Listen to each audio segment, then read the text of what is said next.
What is up, y'all? Welcome to last week.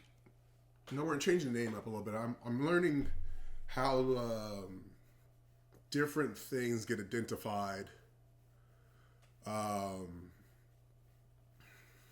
Different videos get identified, and technique in titles works really well. So we're gonna start calling this series last week's Instagram technique, or Instagram technique last week, or technique on Instagram last week's Instagram technique on Instagram's technique last week's Instagram technique Instagram from last week, something like that, right? But anyway, I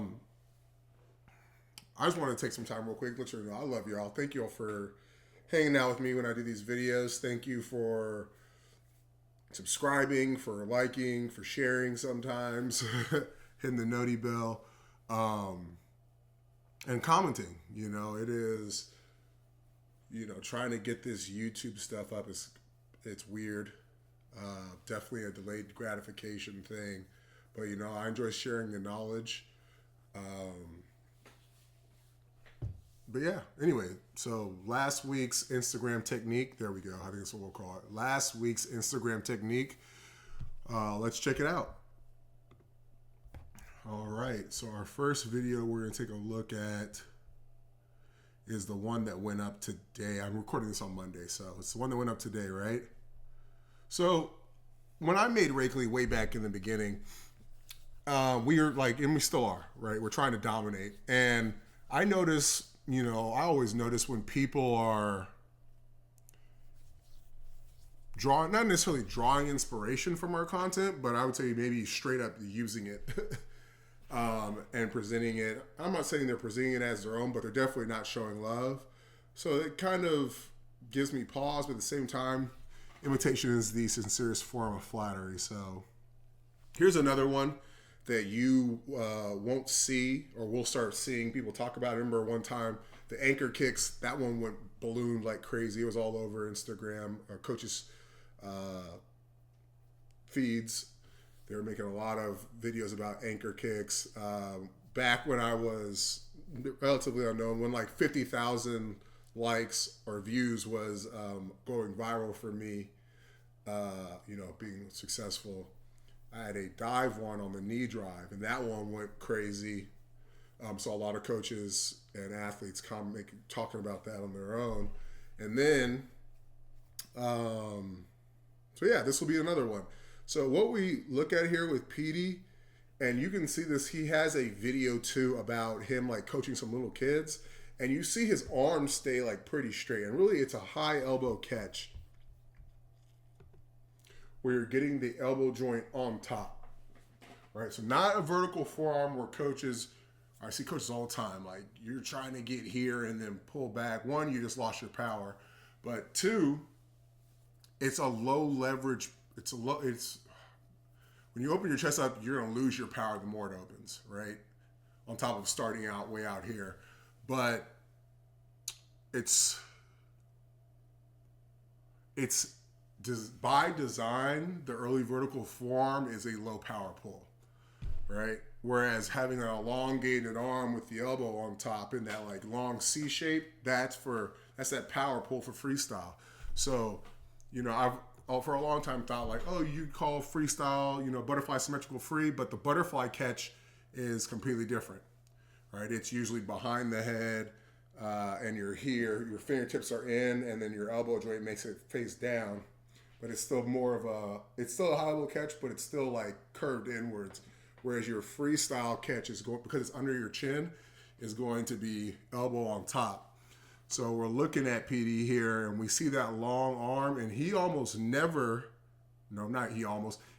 goes here, right? He's here the whole time, and then he's underneath, which in our drill content we call getting under the barrel.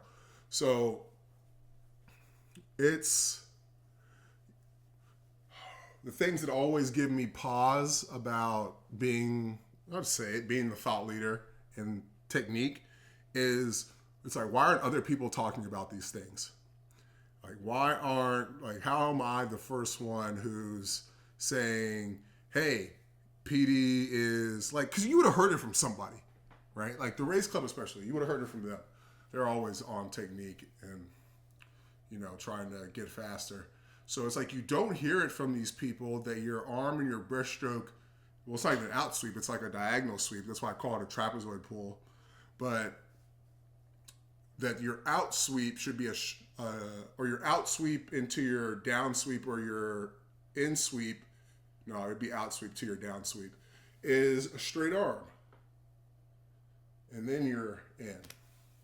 So, I think I need to put more venom in my post too. I don't know if just because it's PD, why this one did so well today, or if it's because of the venom. I put a little bit more venom into the comment or the caption. Oh, wow. There's a lot of, it's supposed to be archaic talk about the breaststroke pull. You can even see some here. Wow, there's no way people would know what word that is. We'll fix that in a second. Yeah, a lot of people will say the early vertical forearm. Nah. Near straight arms, which is in sprint freestyle. You can wear, and when you do this, guys, you'll become you'll be supremely aware of why sprint, of the power difference and what you're able to catch here, and then when you move it wide.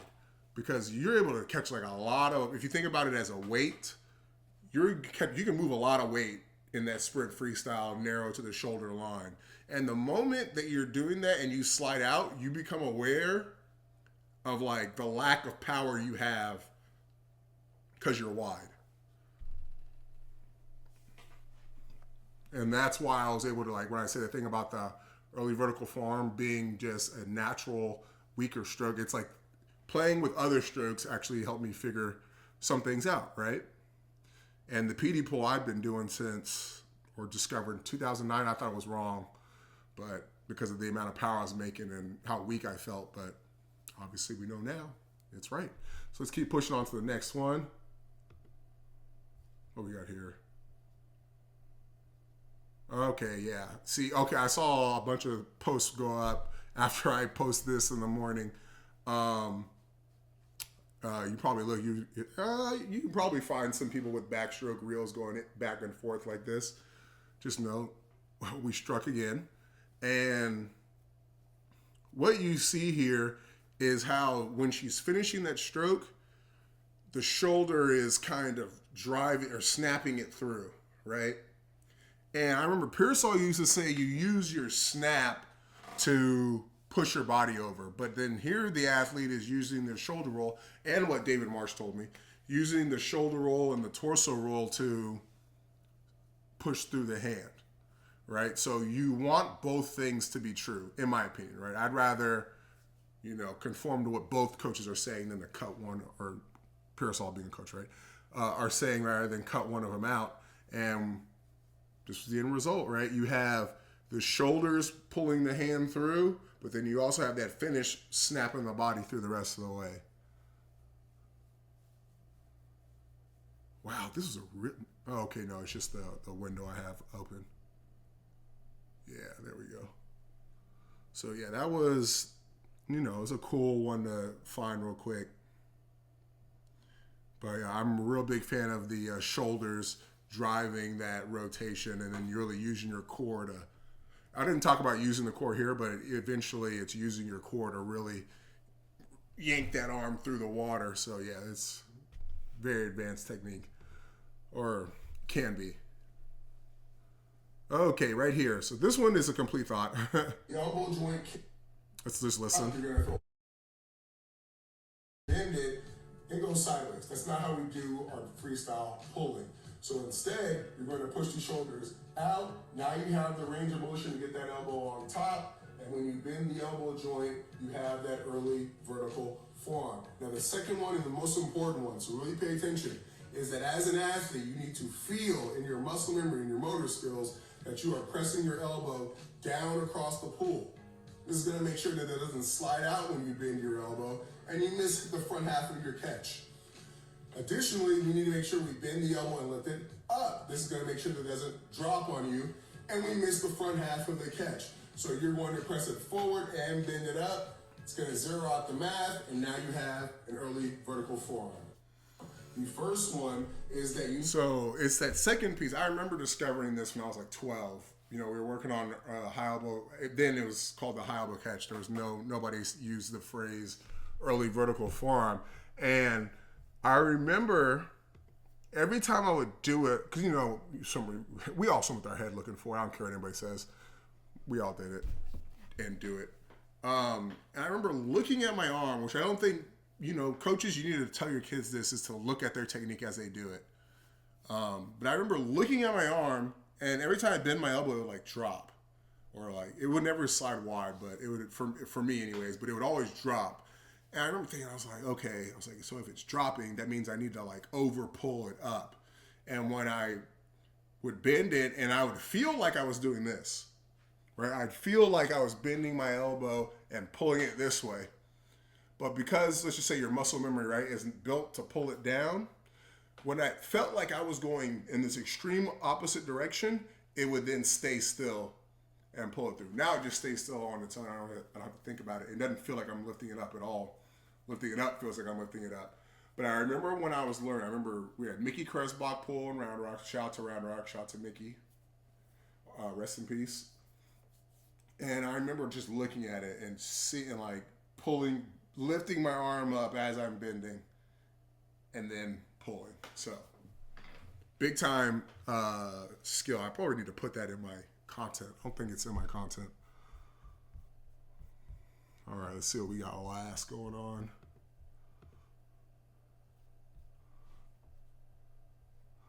Okay, so what's up, Ruslan? Let's listen. Yard practices and grinding out yardage and not getting any better. This isn't some like new magical discovery. I've been screaming into the void for the past decade, and they just repackaged it, slapped a label on it, and branded it. Every 7 or 8 years, it gets repackaged and rebranded as something new and unproven, but it works. That's the sad part about it. It's coach and athlete laziness. Why are you not in the streets like testing this stuff out? These kids are putting your trust in you, and you're unwilling to push yourself to see if there's a better way to do things at all times.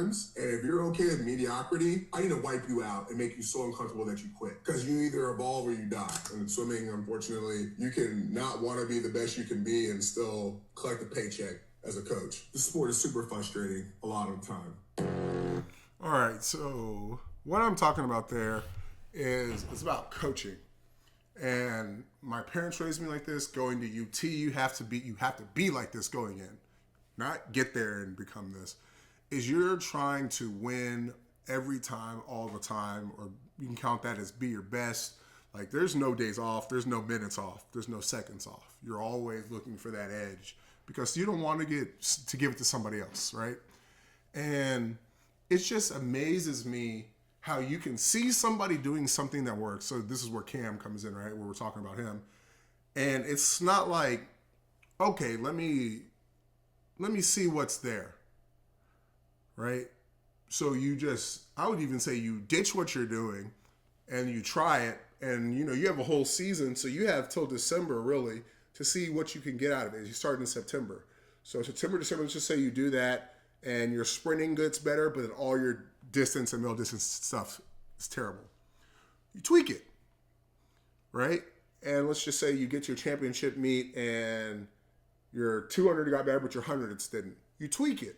And what I find, and I remember when I used to coach, I used to tell athletes this and their parents all the time. And I don't think they realize how serious I was because it just sounds very cliche. It's like I learned as much from y'all as I learned more from y'all than y'all learned from me. And it's because I be experimenting on all my kids.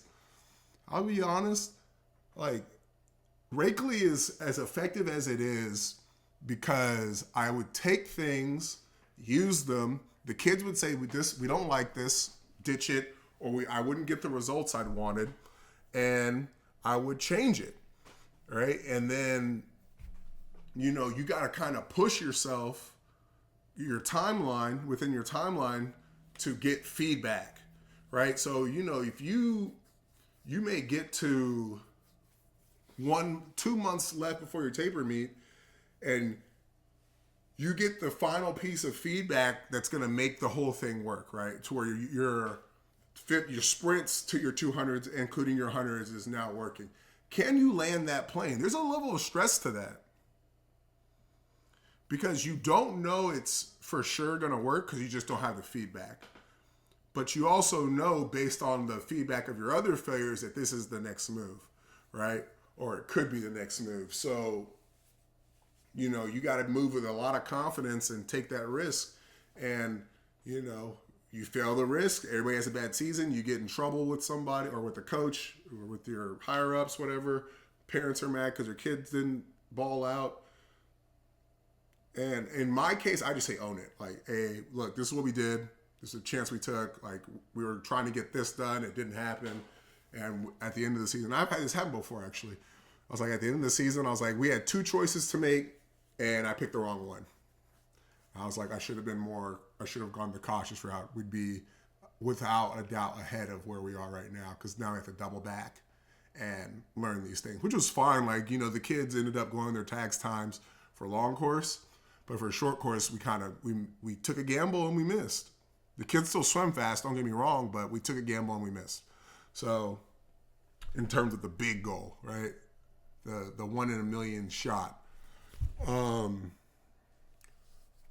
But like now I know for sure, right? And it's a course now. It's called the eb19 Flip Your Group. So how to go from like B times to AA times, AAA times. Like it is.